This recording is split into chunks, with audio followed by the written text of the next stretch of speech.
bom dia. Hoje nós vamos para a terceira aula do panorama dos 4 evangelhos. Na última aula nós vimos o primeiro deles, o evangelho de Mateus. Hoje nós vamos para o evangelho de Marcos, e o tema aí hoje é Jesus, o servo em ação. É uma ênfase bem considerável que o autor dá aqui do evangelho de Marcos ao ministério de Jesus, como Jesus sendo esse servo em ação. Nós vamos ver um pouquinho mais aqui ao longo da aula.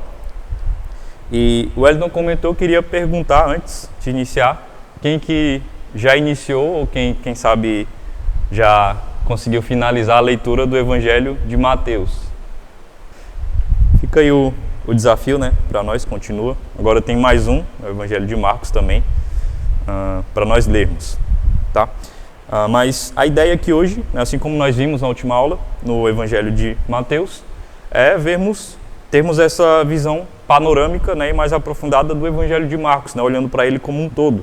E vamos ver aqui, por exemplo, o que nós vimos também na aula passada, com relação à autoria, com relação ao contexto, o propósito, a estrutura literária, de como o livro é organizado, os temas teológicos centrais, e que no caso aqui nós vamos ver que Marcos dá uma grande atenção, e um foco a apresentar Jesus como sendo o servo sofredor, a ideia do reino de Deus sendo colocado em prática, ou em ação, com relação à autoridade de Cristo, e também com relação ao discipulado. Mas vamos ver também características literárias, um outro ponto aqui importante, já olhando também para essa questão mais literária, com relação ao ritmo do evangelho de Marcos. Marcos é um evangelho mais curto e algo que fica muito evidente na nossa leitura de Marcos é o uso da palavra imediatamente. Em vários momentos aqui o autor ele vai iniciar uma outra sessão, trazendo essa expressão, imediatamente Jesus fez isso. Então é um livro bem dinâmico, mas se comparar com os outros evangelhos, e muito prático, digamos assim. E nós vamos ver um pouco disso hoje, nessa manhã. E a ideia central, tem aí no esboço que vocês receberam, Marcos apresenta Jesus como o Filho de Deus em ação, o servo que com autoridade inaugura o reino através de palavras e obras, levando os discípulos e a igreja a aprender que o segmento autêntico implica conflito, serviço e cruz. Então, o resumo, a ideia central do que nós vamos ver hoje aqui, do Evangelho de Marcos, é isso aqui. Mas, como eu sempre tenho feito também, uma pergunta aí logo no início, ela está no esboço também, eu queria que nós respondêssemos ela antes de nós partirmos para de fato, a análise aqui do Evangelho de Marcos, mas acompanha comigo na leitura. Na aula passada nós vimos que Mateus organizou seu Evangelho de forma muito cuidadosa em 5 grandes blocos de ensino, agindo como artesão literário. Nós vimos ali que Mateus ele teve como público-alvo principalmente cristãos que vinham de uma origem judaica, então o Evangelho de Mateus ele tem uma forte ênfase judaica, nesse sentido, e nós vimos ali inclusive que esses 5 blocos ali que dividem todo o Evangelho de Mateus, a gente pode até inclusive fazer uma relação com a lei de Moisés, os livros da lei de Moisés, e Jesus ele é apresentado então como sendo esse novo Moisés, e continuando aí, ele focou em apresentar Jesus como o Messias e Rei que veio para cumprir as promessas de Deus para o seu povo e estabelecer as bases da igreja. E a pergunta para debatermos hoje é: se Mateus funciona como um manual de instruções, cheio de ensinamentos detalhados para orientar a vida da comunidade, o que você espera encontrar de diferente em Marcos, que é um livro mais curto, focado em ação rápida e que usa a palavra imediatamente o tempo todo? Então, basicamente, a ideia aqui da pergunta é o que eu quero que vocês respondam aí. Se nós vimos ali o Evangelho de Mateus, um evangelho que é bem detalhado, bem rico em detalhes, e que traz uma série de ensinamentos, inclusive para a igreja local, para a nossa vida, para o nosso contexto de igreja, implantação e tudo mais. Nós vimos tudo isso na aula passada. O que o Evangelho de Marcos, sendo um evangelho mais curto do que o Evangelho de Mateus, ele pode nos acrescentar, de que forma ele pode ser útil e importante? Como vocês pensam logo de cara, talvez pensando já na ideia central aí também do Evangelho de Marcos. Dá um tempinho aí para vocês responderem. a ideia, né, é essa mesmo, né? Já partindo assim das informações aqui que já foram ditas, né, é algo nesse sentido mesmo que o Wellington falou. É algo que fica muito evidente que nós vamos ver aqui, essa ideia do imediatamente, né? Marcos ele dá uma grande ênfase à questão mais prática mesmo, né? Destaca esse, como é que eu posso dizer? Jesus em ação, digamos assim, né? É o próprio tema aí, né? Jesus o servo em ação, então ele evidencia muito esse aspecto, né, do ministério de Jesus, esse aspecto prático, né? Jesus é aquele que ao longo do ministério ele está sempre fazendo algo, né? Está curando, né? Está pregando, tá, enfim, né? E isso já de cara para nós também é uma lição, né?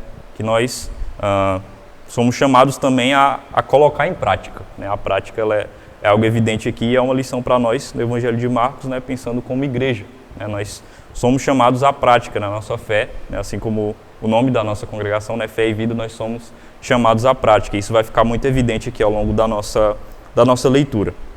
Mas, em primeiro lugar, né, como nós vimos em Mateus também, vamos pensar um pouco no contexto histórico, né, em que o livro ele foi escrito e com relação à autoria, né? E com relação à autoria, ela, assim como em Mateus, né, eu comentei na última aula, ela é formalmente anônima, né? Então, originalmente não há ali evidente quem é o autor do Evangelho. Mas, né, assim como Mateus também, a tradição da igreja, né, desde o início ali tem atribuído a João Marcos, né? João Marcos, você vai lembrar, inclusive eu preguei uma das últimas vezes aí no livro de Atos, é aquele mesmo João Marcos que acompanha ali Paulo e Barnabé, né, em uma das viagens missionárias, e é esse João Marcos aí que é associado a Pedro e Paulo, né? Então, a própria tradição da igreja, né, tem mantido, né, tem atribuído, né, logo cedo a autoria do Evangelho a João Marcos. E a tradição patrística ela aponta que Marcos ele escreveu baseado nos relatos e nas lembranças de Pedro, né, do apóstolo Pedro. Pedro ele serve então como essa fonte, como essa testemunha ocular, né? Logo na primeira aula eu falei com relação a isso, né, sobre as fontes ali que os evangelistas eles usaram, né, para compor seus escritos. E aqui, né, acredita-se, né, e há uma forte evidência de que Marcos escreveu baseado, né, nesses relatos e nessas lembranças de Pedro, né, do apóstolo Pedro. Então Marcos aqui ele age como o intérprete, né, do testemunho ocular de Pedro, né, e como esse compilador aí das informações, né, aquele que interpreta e produz nessa obra que é o Evangelho de Marcos. E algumas características do texto, por exemplo, o estilo mais direto, né, ele é bem direto ao ponto, né, Marcos, relatos orais, a ênfase na ação, né, como eu já comentei, aí são algumas evidências, né, que confirmam, né, essa crença de que o autor ele compilou memórias apostólicas, né, de um apóstolo. Então, com relação à autoria, né, em primeiro lugar, ela é formalmente anônima, assim como em Mateus, mas é tradicionalmente atribuída a João Marcos, né, aquele mesmo João Marcos lá de Atos.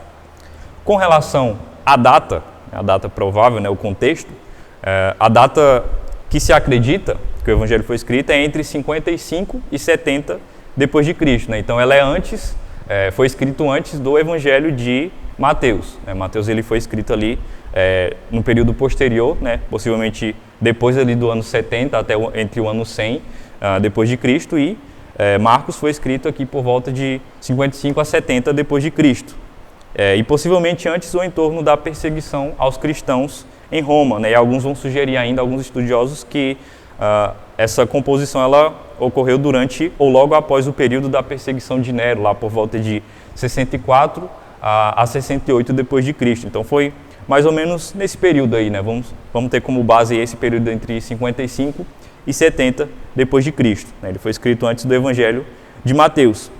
E público-alvo, né, o Evangelho de Marcos ele tem como público-alvo principalmente cristãos gentios, né, e aqui possivelmente em Roma, né, enfrentando ali, quem sabe, hostilidade, pressões externas, né, devido ao contexto histórico da época.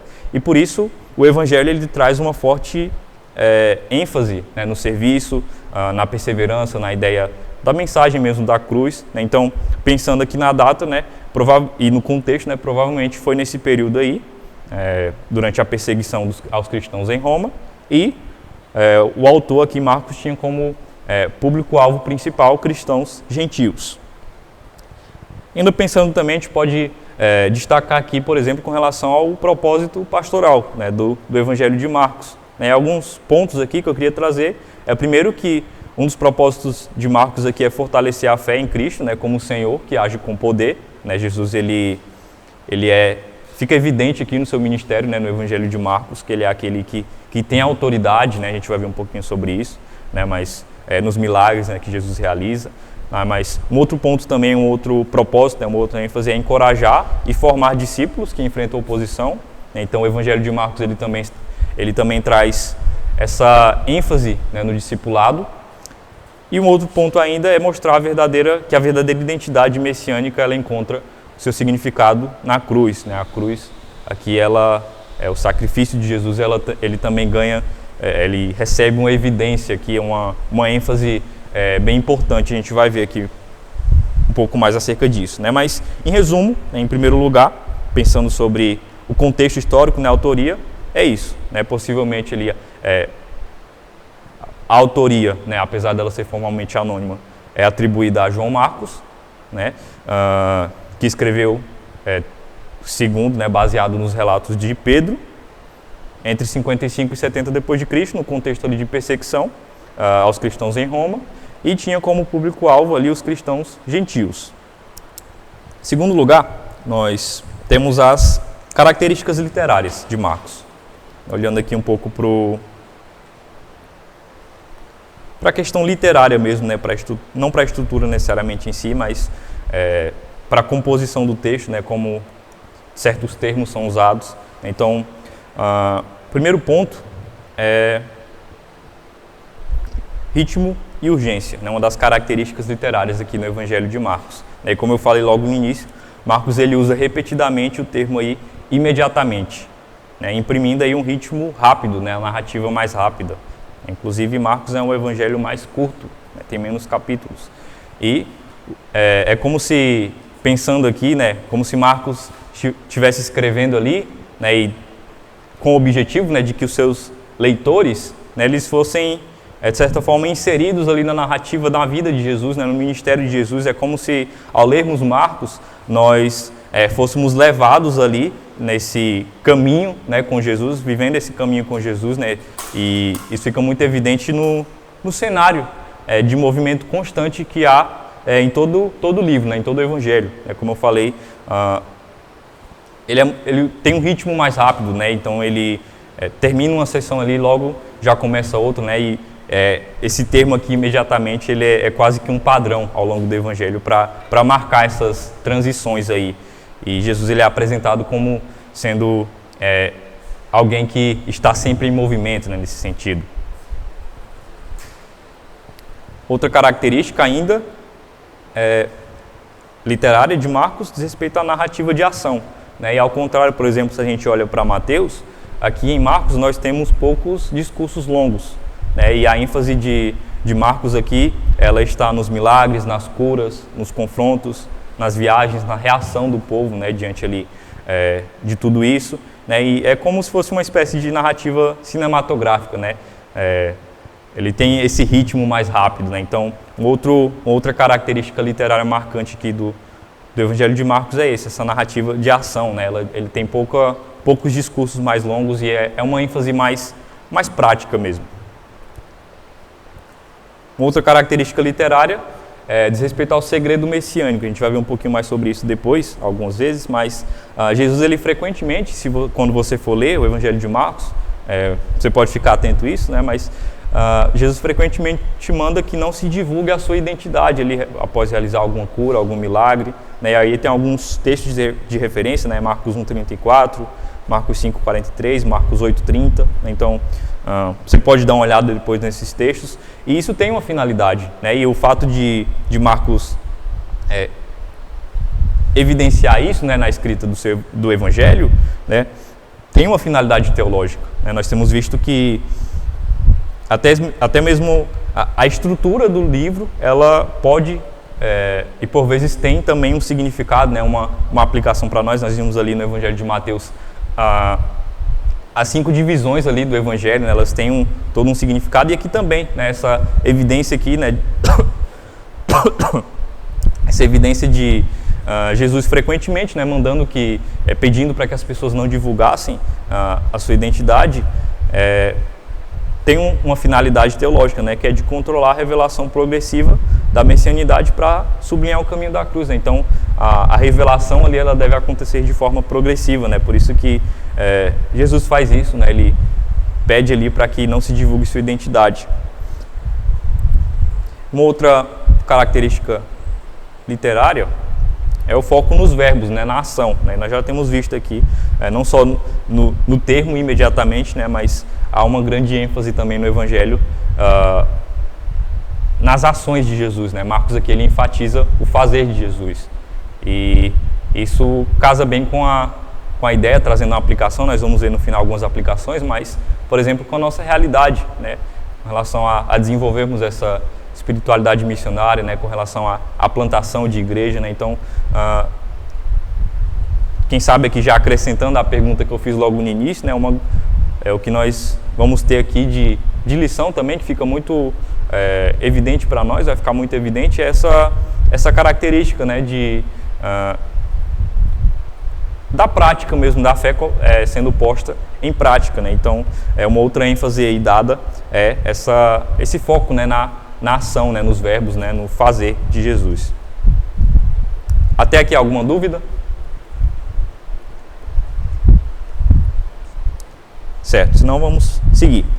Em terceiro lugar, nós vamos ver aqui com relação à estrutura, né, olhando para o texto como um todo, né, como ele está dividido, né? De novo, Mateus nós vimos ali, com relação à divisão em 5 grandes grupos ali, 5 sessões, e o Evangelho de Marcos ele é uma narrativa mais curta, né, e ele é pontuada por declarações de transição, ali o uso do imediatamente, por exemplo, e essas sessões, essas declarações, elas dividem ali o livro, a gente pode dividir em 7 sessões básicas, né, 7 sessões, falei 5. Aí tem, no esboço, aí tem a descrição, né, de cada uma, mas a primeira sessão, que a gente pode dividir aí, o Evangelho, diz respeito às preliminares do ministério, lá no capítulo 1 ainda, do verso 1 até o 13. E essa sessão aqui, ela vai ser basicamente o início, né, digamos assim, da pregação ali das boas novas, né, o início do ministério de Jesus, né, e ali ele vai trazer o ministério de João Batista, né, como esse precursor escatológico, né. A gente vai ter ali também o batismo de Jesus, a sua tentação ali por Satanás no deserto. Então, você percebe aqui logo de cara já que em poucos versículos o autor ele meio que sintetiza tudo isso, né? Ele vai apresentar ali João Batista, né, o batismo de Jesus, a tentação de Jesus no deserto, né? Então, a primeira sessão ela é composta por esses elementos aqui, né? Essa parte mais inicial aqui, dando início mesmo, né, ao ministério de Jesus. A segunda sessão, ela vai ser a primeira parte do ministério Galileu, lá do capítulo 1, verso 16, até o capítulo 3, o verso 6, e vai ser introduzida ali por um resumo, né, de que o reino está próximo, né? Jesus começa a pregar ali acerca do reino de Deus. Nessa sessão aqui nós vamos ver também Jesus já chamando ali os primeiros discípulos e realizando milagres, né, exorcismos e curas. E a sessão ela culmina ali em alguns eventos, né, de controvérsia com os líderes judeus e com o plano dos herodianos para tirar a vida de Jesus. Só corrigindo aí na referência, tá? do segundo bloco é de 1,16 a 2,6. Tá? Sim.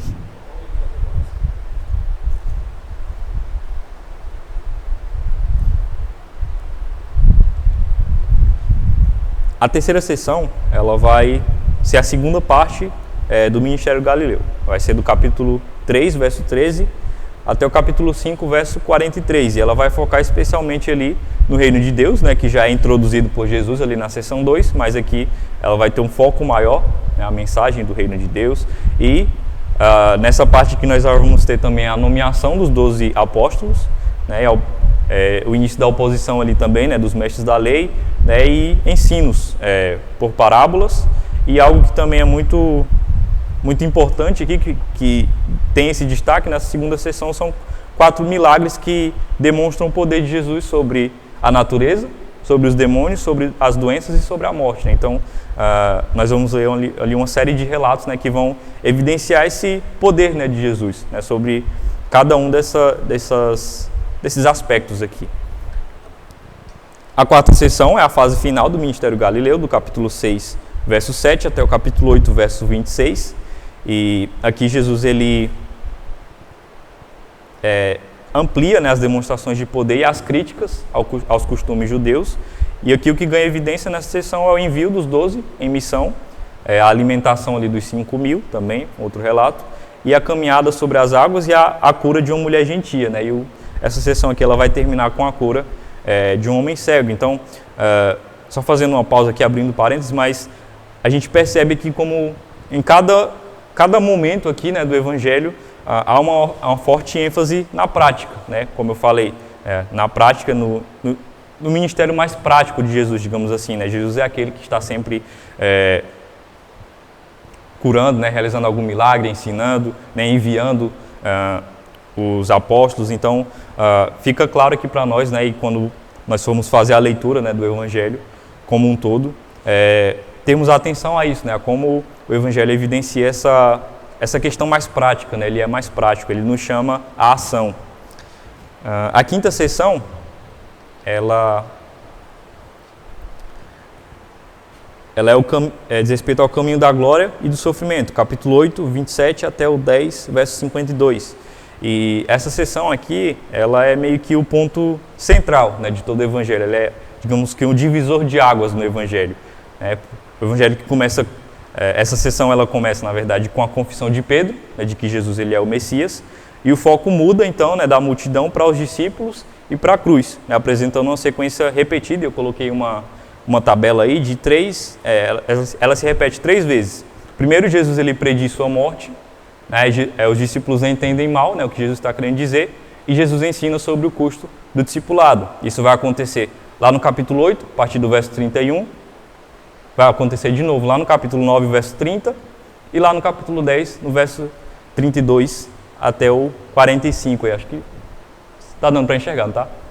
Que dá para entender aí, né, a tabela. Jesus ele prediz sua morte lá no verso, primeiro no capítulo 8, verso 31, aí os discípulos entendem mal, os versos 32 e 33, e Jesus ensina sobre o curso de discipulado, 34 e 38, e vai seguindo em cada um desses capítulos. Então, isso acontece 3 vezes aí nessa sessão aqui do Evangelho, né, que é uma parte central, né, digamos assim, onde Jesus onde o ministério ali de Jesus ele meio que o autor ele muda a ênfase, né, que até então ali está mais voltado para a multidão, né, para a realização de milagres, para a pregação, e aqui ele é mais voltado agora a partir dessa sessão para os discípulos e uma preparação para o que viria a acontecer, né, que é a morte de Jesus na cruz, né, a ressurreição. Então Jesus ele já começa também a preparar ali os seus discípulos, apesar de que eles não entendem ali logo de cara.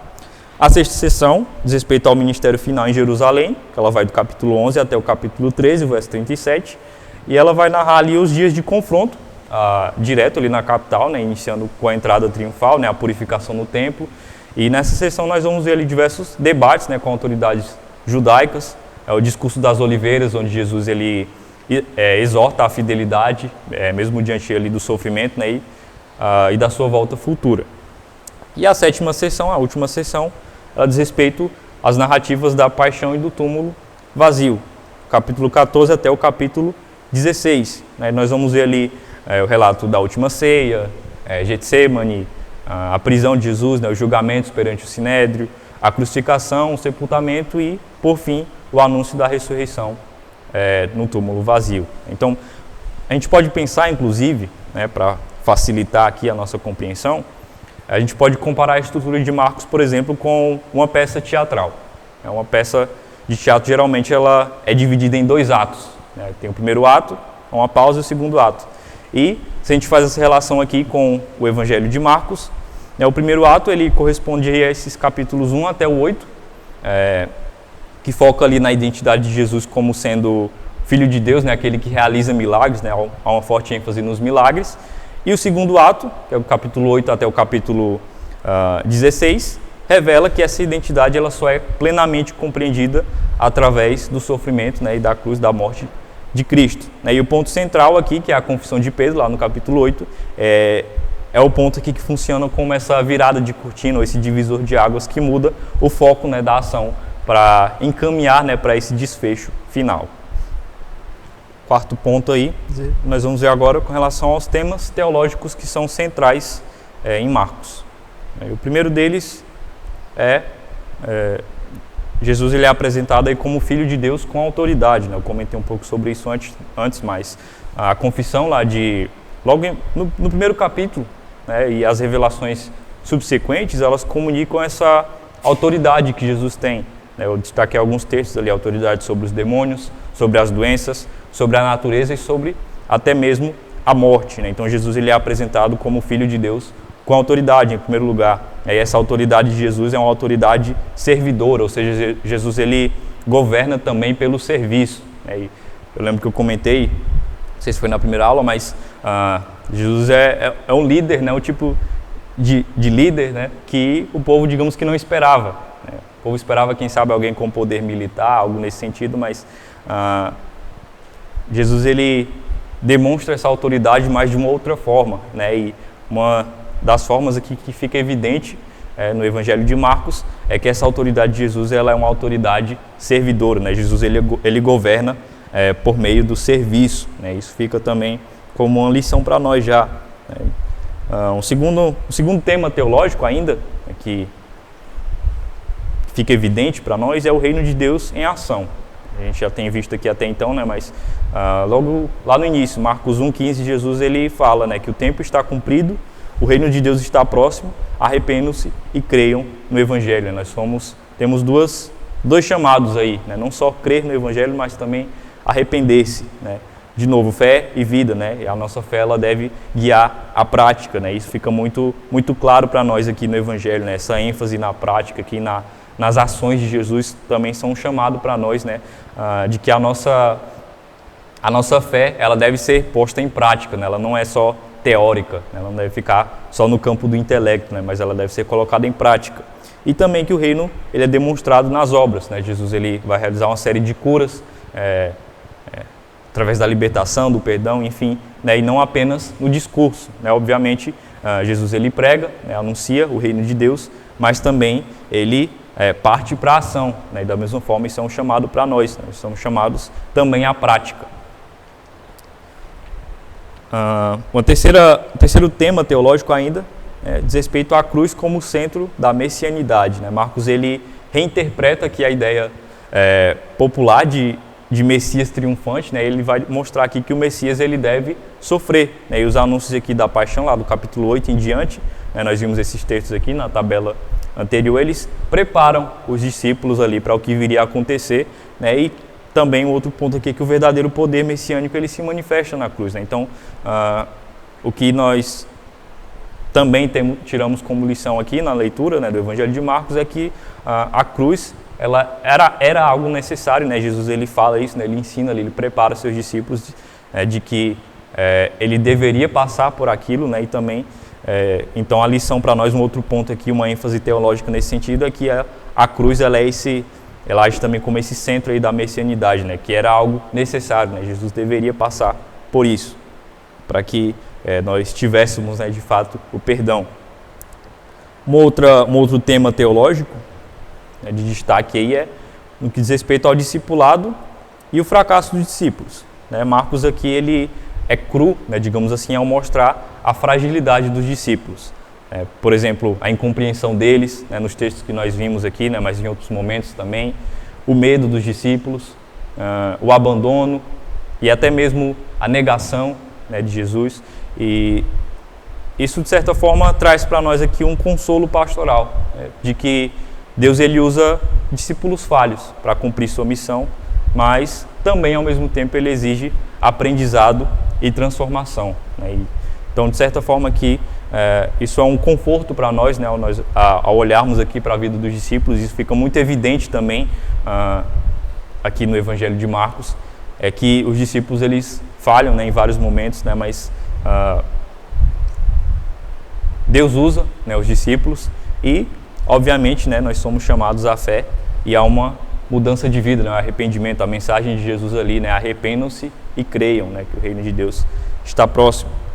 Um outro ponto aqui, um outro tema teológico, né, diz respeito de novo à ideia do segredo messiânico, né, e a revelação do Filho de Deus aqui ela é progressiva, né, e tem como meta levar ao entendimento que a missão ela envolve o sofrimento, né, então Jesus ele vai revelando ali de maneira progressiva, inclusive com relação ao que viria a acontecer, né, com relação à sua morte na cruz, né, ele vai preparando os discípulos ali de forma progressiva.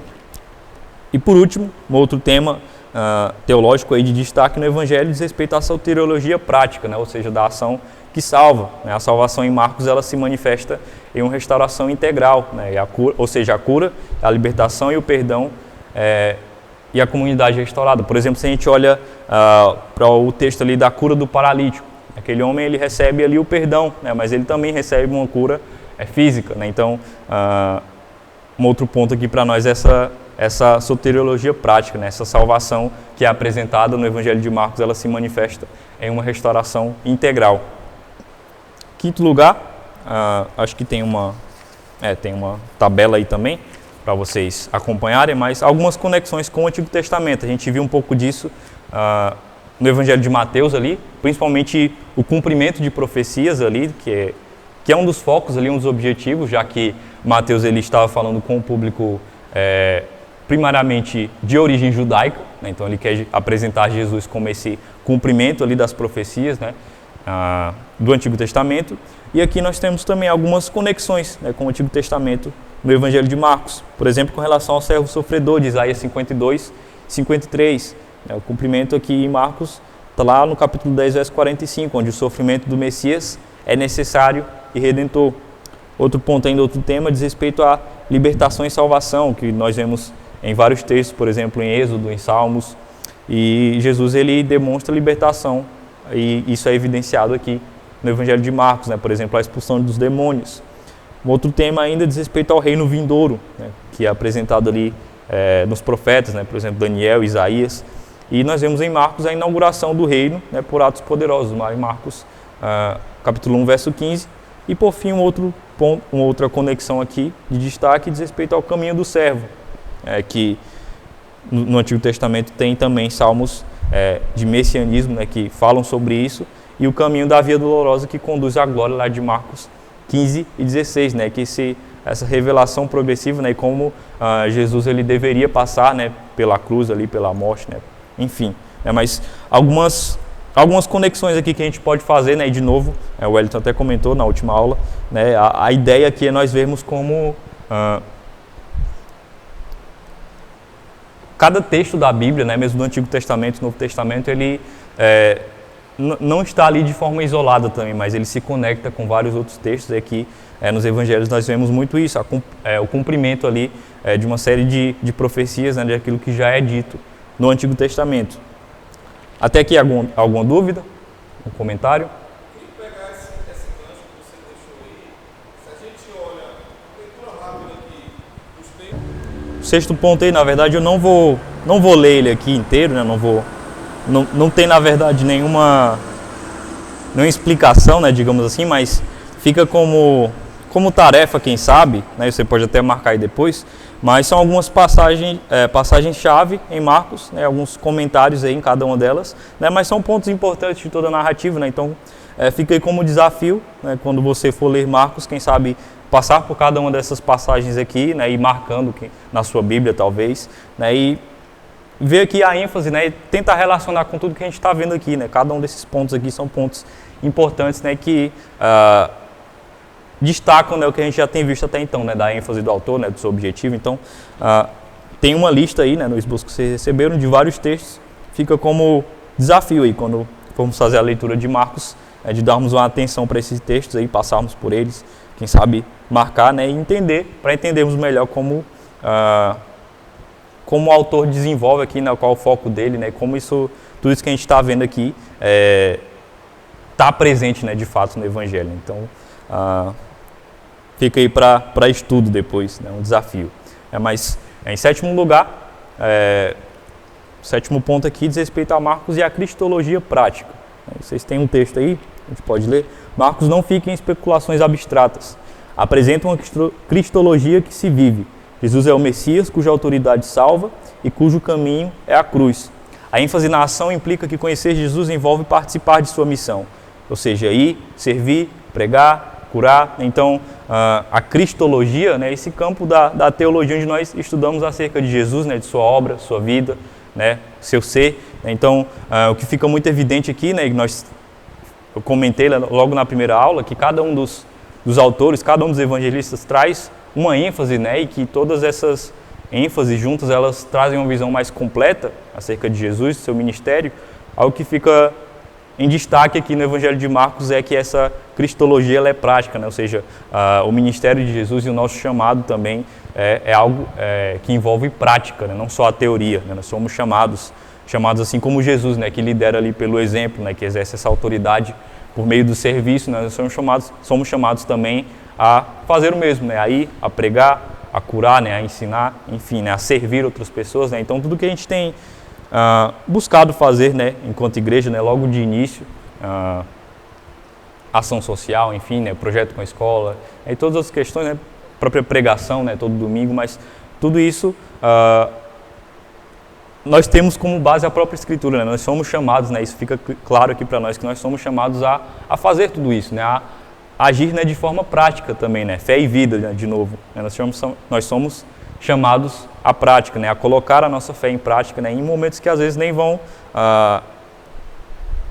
ter como é que eu posso dizer, não vão ser necessariamente envolvendo ali a pregação do Evangelho, né, por exemplo, a ação social. Obviamente, essas oportunidades são oportunidades que nós usamos também para falar, né, de Jesus, pregar o Evangelho, mas também elas envolvem todos esses aspectos aqui, né? Assim como no ministério de Jesus, né? Na ação social ali vão ser oferecidos serviços que não necessariamente vão envolver de alguma forma a igreja, né? Digamos assim, um atendimento médico, algo nesse sentido. Então, um outro ponto aqui para nós, um outro ensino para nós do Evangelho de Marcos diz respeito a essa cristologia prática, né? Que nós temos visto desde o início da aula. Nós somos chamados à prática, né? O Evangelho de Marcos ele evidencia muito esse aspecto, né, da vida de Jesus, do ministério de Jesus, como Jesus é esse Senhor, né, que tem autoridade, mas que exerce essa autoridade também por meio do serviço.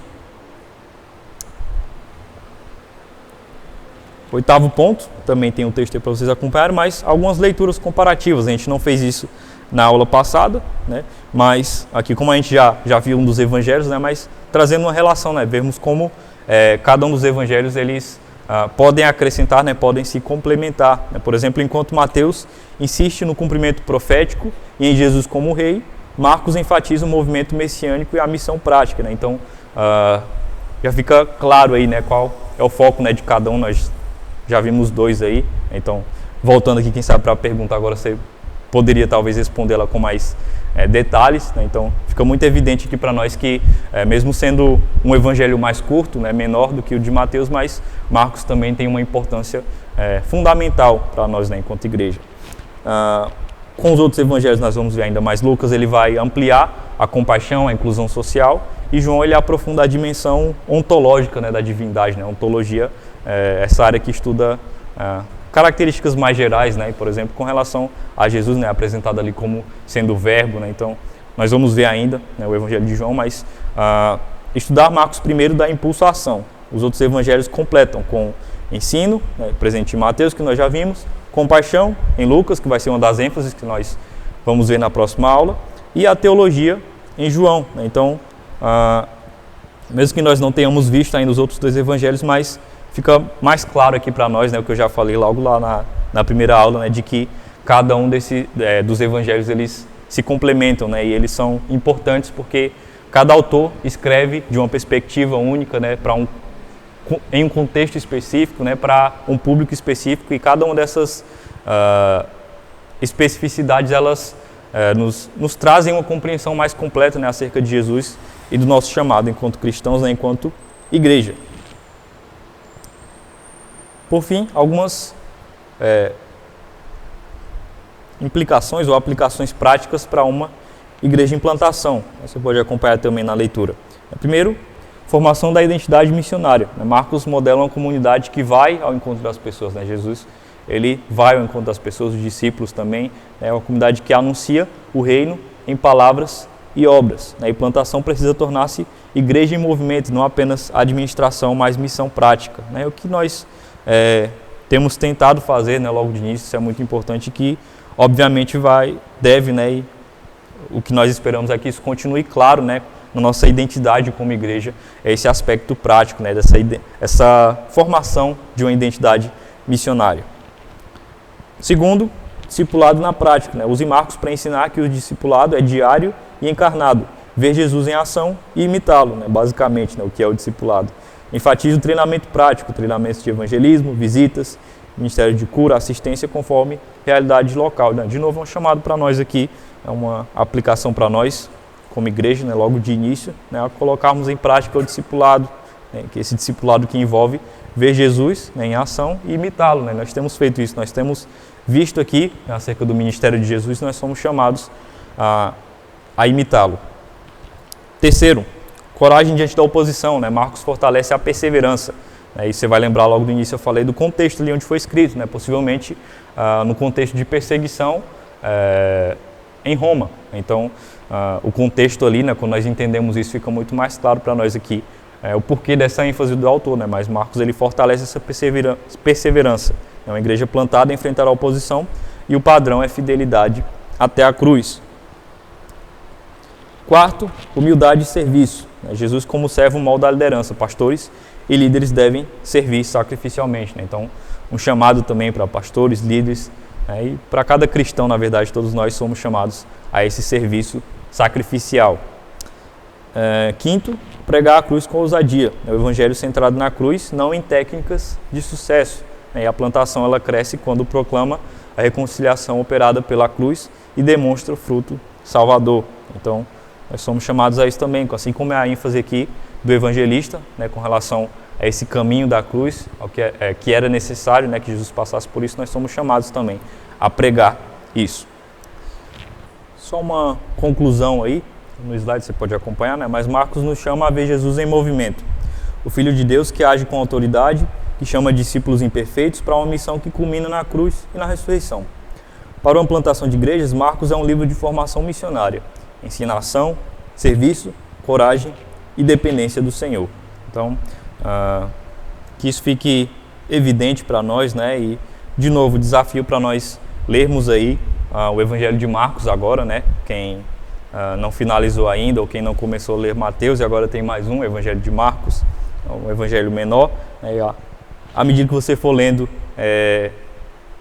fica o desafio também, de tentar prestar atenção, em todos esses aspectos que nós temos visto aqui, certamente vai ficar mais claro ali o porquê